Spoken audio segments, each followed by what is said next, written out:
Rafiki zangu wa Excel, tuko pamoja tena kujifunza leo jinsi ya kutafuta factorial number.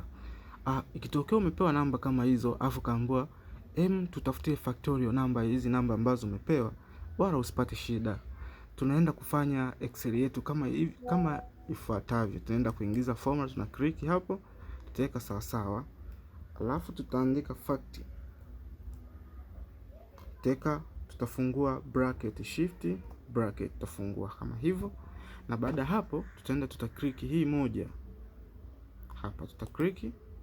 Na baada hapo tutafunga na bracket. Tukipress enter itatuletea kama hivyo. Tutarudi tena hapo kwenye moja, click. Na baada hapo slide, tutateremsha chini tuweze kuona factorial namba yetu jinsi tulivyoifanya. Kama unavyoona tumeweza kupata factorial number kwa kutumia hii formula ambayo inaitwa fact.